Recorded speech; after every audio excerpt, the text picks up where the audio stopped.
Familia querida, continuamos con nuestras tardes del Sol, iniciando la semana con un tema muy interesante, los delitos a los que están expuestos nuestros niños, niñas, jóvenes en Colombia también. ¿Qué pasa con esos menores infractores? ¿Cómo protege el sistema legal en Colombia a nuestros menores para que no estén expuestos o, dado el caso de que ya hayan sido víctimas de algún delito, se pueda dar el trámite correcto? Es lo que estamos abordando hoy, por eso los invitamos desde ya a continuar escaneando nuestro código QR e interactuar con nosotros alrededor de este tema, sus preguntas, sus testimonios, todo lo que tengan por decir, porque de verdad que es un tema bien delicado, bien denso, que nos toca las fibras, que nos pone sensibles, que rechazamos rotundamente, pero que debemos entender para también hacer el proceso adecuado cuando sea pertinente. Vamos a continuar hablando de este tema con la doctora Marta Isabel Toro, coordinadora de la especialización en Derecho Constitucional de la Universidad Cooperativa de Colombia. Bienvenida,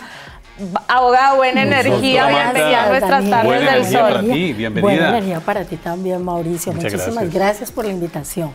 Bueno, pues bienvenida, Doc. Estamos hablando, acabamos de despedir al abogado Grajales para entender un poco cómo funciona el sistema respecto a esto. Y hay algo muy importante que me gustaría preguntarte. Vemos muchas veces cómo nuestros niños se ven involucrados en crisis humanitarias, ¿no? Acabamos de transitar por un tema bien fuerte en el Catatumbo, por ejemplo. Estamos en este momento en una crisis humanitaria en el departamento del Chocó, donde los niños se ven afectados, son víctimas directas por no poder acceder a sus derechos fundamentales. ¿Cómo funciona el sistema nacional en ese sentido, pero también los sistemas internacionales en la protección de menores? Bueno, Daniela, muchas gracias por esa pregunta. La verdad es que sí, aquí en Colombia tenemos unos instrumentos de orden nacional, pero también hay unos instrumentos de orden internacional. Y como lo mencionaba ahora el doctor, el abogado, el artículo 44, es decir, tenemos que empezar desde la Constitución. Del marco legal en Colombia. El marco legal en Colombia. Entonces, la Constitución del 91 en el artículo 44, pues le da unas garantías poderosas a los niños, niñas y adolescentes, ¿sí? Digamos que en ese artículo 44 se establecen esos derechos que protegen a esos niños, pero además le da un interés superior a los niños. ¿Qué quiere decir que les da un interés superior? Es decir, que todas las personas de este Estado colombiano tienen que procurar por la protección de estos niños, niñas y adolescentes, ¿sí? Pero además de eso les dice, es que los niños, niñas y adolescentes van a ser sujetos de especial protección.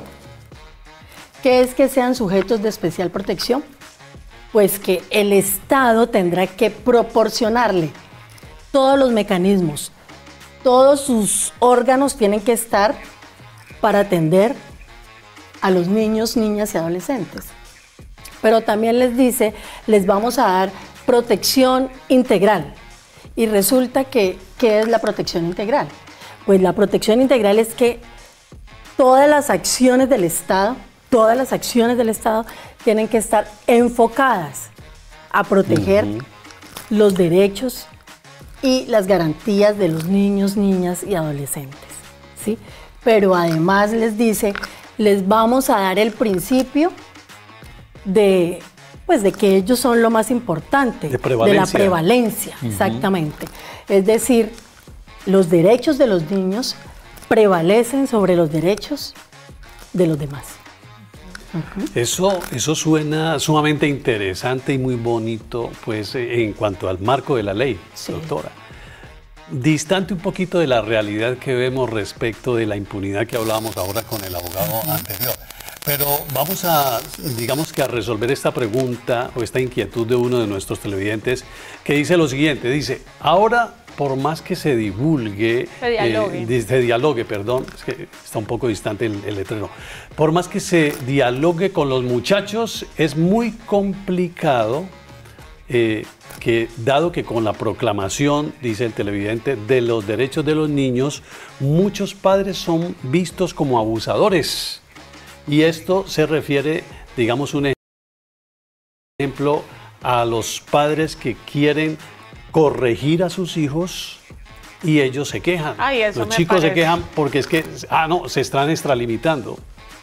Eso me parece súper importante. ¿Cómo analizar esa parte allí? Porque se vuelve complicado a la hora de... Pues bueno, se vuelve complicado, pero es que definitivamente los que tienen el deber de protección, primero, de esos derechos, son primero el Estado, porque es el que debe proporcionar las garantías, y segundo, la familia, ¿sí? Porque la familia es su entorno más cercano, es con quien va a desarrollar, digámoslo así, sus primeros valores, sus primeros principios, y cómo no tener ese apoyo de los padres que están ahí acompañando y guiando. Es necesario que sea así. Lo que pasa es que creo que el comentario de nuestra televidente va muy dirigido a que las formas de crianza han cambiado mucho, ¿cierto? Entonces, a su vez, dentro de estas herramientas de protección para los menores se ha debilitado mucho la corrección o la autoridad que tienen los padres para criar a sus hijos, que mucho cuidado, que aquí hay una línea muy delgada. Una cosa es el maltrato a la hora de corregir o de criar, y otra es que tu papá o tu mamá no te puedan regañar, no te puedan hablar fuerte, porque entonces ya maltrató el niño, porque entonces el niño... ¿Sí? Que eso pasa mucho, y de pronto en las generaciones de ahora, del 2000, 2005, 2010 hacia acá, que es muy mal llamada la generación de cristal, pues estamos viendo eso, que también raya entre en qué momento están afectando tus derechos, pero también en qué momento no están permitiendo que te críen de una manera adecuada. Claro, y es que, y esa pregunta es interesante en este sentido, porque, por ejemplo, lo veíamos en la televisión hace unos años, un par de años, salía la línea telefónica para que el niño, si se siente maltratado por sus padres, comunícate a esta línea de atención. Entonces, si yo me puedo comunicar a esta línea de atención, pues hoy si corriges a tu hijo muy fuerte, pues él puede sufrir, entonces puede tener problemas de depresión. Y pues la depresión conlleva otras situaciones, entonces a veces uno no sabe ni cómo intervenir ahí. Pero lo cierto es que a mí me parecía muy ganadora la publicidad de decir, comunícate a este número si estás siendo maltratado, pero también entonces dónde va a quedar, cómo vamos a corregir a nuestros hijos. Pero yo, como dices tú, es una línea muy delgada que efectivamente hay que saberla caminar para poder tener una poder corregir los niños bien, pero que no sea el extremo tampoco. Y como padres de familia enfrentamos ese tipo de situaciones, mi querida doctora Marta Isabel, porque también se dice, no, es que hoy en día, venga, si usted corrige al niño, entonces está causándole un trauma. Entonces ahí viene también esa línea delgadita que decía usted, hasta dónde podemos y hasta dónde no podemos llegar, ¿no?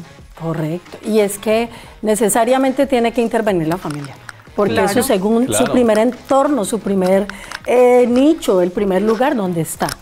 Primero el Estado, segundo la familia, tercero la sociedad, porque en la sociedad es donde se va a desarrollar como persona, como un individuo de sociedad y como ciudadano, pero necesariamente la familia tiene que intervenir, los padres tenemos que intervenir. Yo siempre digo, Doc, que yo soy una muchacha con alma de señora, y para mí sí se ha debilitado mucho la crianza en ese sentido, porque no hay necesidad del maltrato, ni del golpe, ni del correazo, ni de darle con el cable de la plancha, nada de eso. Eso claramente no estuvo bien en generaciones anteriores, pero sí está bien que haya un respeto, una autoridad. A mí me enseñaron a respetar a los mayores, a que uno decía, por favor, gracias, buenos días, buenas tardes, hasta luego, y eso los niños hoy en día no lo están experimentando, y por eso se ven expuestos a la frustración, pero también a tener unos caracteres tan débiles que muchas veces eso mismo los lleva a verse implicados en fenómenos tan horribles como el reclutamiento para comisión de delitos que hablábamos ahora, y ser víctimas de explotación infantil, vendiendo droga, llevando cosas que ellos ni siquiera muchas veces entienden, y yo creería que podríamos enlazar eso, los errores que hay en la crianza de hoy, que se ha debilitado un poco en esa preparación para la vida. Sí, se ha debilitado mucho, porque es que yo recuerdo que cuando estábamos pequeños la mamá nos miraba y con la mirada teníamos. Sí, eso era una orden ya. Ya, eso sí, no había necesidad de hablar. Ella debe estarme viendo, así que ella debe estar diciendo, claro, ¿cómo? Pero es verdad, o sea, solo lo miraban a uno y uno ya entendía que no podía estar ahí porque eran los adultos los que estaban ahí y había que retirarse. Bueno, doctora Marta Isabel, a nivel internacional, ¿qué tratados existen? ¿Cómo es ese marco legal con Colombia para proteger a nuestros niños, niñas y adolescentes? Bueno, a nivel internacional, pues no nos podemos apartar de la Declaración Universal de los Derechos Humanos, de esa no nos podemos apartar. No nos podemos apartar de la Convención Americana de Derechos Humanos y sobre todo de la Convención de los Derechos del Niño, que esa es la más interesante para nuestro tema. Y la gente dirá, ¿y qué dice todo eso? Dirán nuestros televidentes. En la práctica, ¿eso cómo se ve representado? En resumen, sí. Sobre todo la Convención de los Derechos del Niño. Pues esta convención, a propósito de Colombia y de nuestra Constitución de 1991, pues para nosotros, digámoslo así, fue plausible porque en enero del 91 Colombia asume o aprueba o ratifica mejor esta convención para Colombia. Y justo si nos trasladamos a ese momento histórico, en 1991 estaba reunida la constituyente escribiendo la nueva constitución que se proclama el 4 de julio de 1991. Es decir, que pues para nosotros fue, como dice el dicho, como anillo al dedo, ¿sí? Porque ¿qué tuvo que hacer la constituyente? Pues retomar ese tratado, esa convención internacional que se firma con otros países, con otros estados y incluirla en la Constitución. Por eso el artículo 44 es tan potente, porque se estaba acogiendo precisamente a esa convención.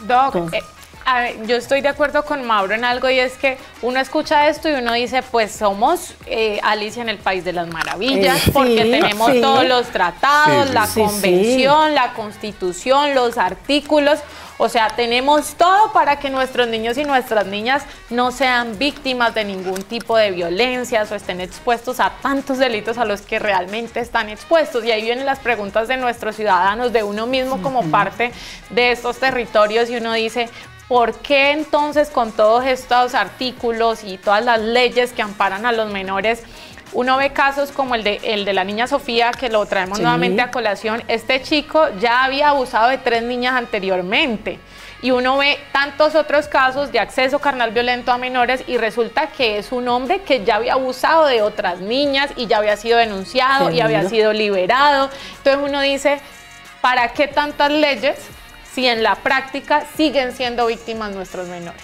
No, y estamos hablando de los niños, pero podríamos pasar a otro tema y desde luego que tenemos un ordenamiento jurídico muy extenso, tenemos una constitución que tiene un buen número de artículos que protegen no solamente esos derechos sino otros y igual vemos vulnerados estos derechos. Yo lo que sí creo es que como lo dice el artículo 44 de la Constitución, y yo me paro en la Constitución, y es que hay que tener especial cuidado con estos niños. Todas las instituciones del Estado tenemos que estar pendientes de ellos, todas. Y por eso le otorga esa facultad a la familia, a la sociedad y primero al Estado, porque es que un niño es débil, un niño es indefenso y cualquiera puede aprovecharse de él. Entonces, cualquier ciudadano que se dé cuenta que hay un niño que está siendo maltratado, hay que denunciarlo.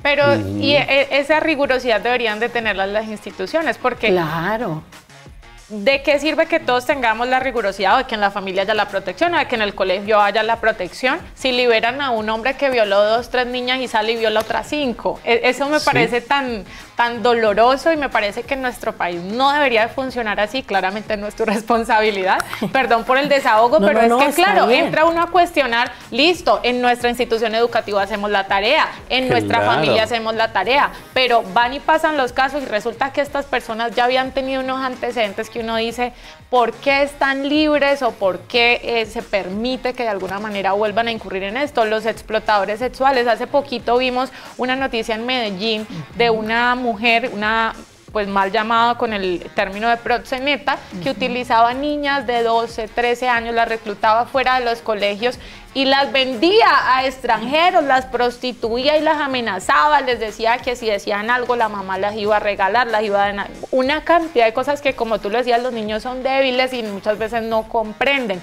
¿Cómo es posible que, por ejemplo, a esta mujer que está explotando sexualmente a unas niñas, pues le hagan un proceso que muchas veces entra en vencimiento de términos o que faltan pruebas y sigue normal, como si no. Es la impunidad lo que hace que la gente no crea en las instituciones, doctora. Eso puede ser cierto, pero también yo me acojo a lo que decía mi colega ahora, ¿no? Tendríamos que conocer muy bien el proceso, qué es lo que pasa, qué fue lo que pasó, por qué quedó en libertad, cuál fue la situación. Bueno, recordemos también que hoy hablamos, y esto puede sonar fuerte, hoy hablamos un poco de la humanización del derecho penal, y uno diría, no, es que aquí no cabe la humanización del derecho penal. Debería. Pero hay que hablar de la humanización del derecho penal, ¿sí? Y entonces tendríamos que conocer bien por qué esa persona quedó en libertad, qué fue lo que pasó. Tendríamos que conocer el proceso. Hay mucha tela por cortar ahí. Muchísimas, claro que sí, muchísimas. Bueno, Doc, pues finalicemos entonces con esa invitación desde tu área, desde tu campo, a tantos televidentes que nos están viendo, donde entran padres y madres de familia, pero también cuidadores, educadores, entre muchos otros, y como tú lo decías, es una responsabilidad de todos. Sí, de verdad que es una responsabilidad, reitero, porque así lo dice la Constitución, así lo dice la Declaración Universal de los Derechos Humanos, lo dice la Convención de los Derechos del Niño, el Estado es el primer garante, reitero. Pero la familia también, pues porque es la que está ahí, pero también la sociedad, es decir, cualquiera de nosotros tiene que estar atento del cuidado de un niño, niña o adolescente. Todas las instituciones públicas y privadas tenemos que estar atentas o atentos de ellos. Muy bien, doctora. Sobre todo cuando hablamos también de niños con discapacidad, ¿no? Ay, sí. Mucho más cuidado ahí, con mayor razón. Doctora María Isabel, muchas gracias por haber estado con nosotros aquí en Tardes del Sol. Como siempre, buena energía. Muchísimas gracias, buena energía para ti. Doc. Daniela, muchísimas gracias. Y gracias por estar en esa misión tan bonita, porque sí que lo necesitamos. Desde luego que sí.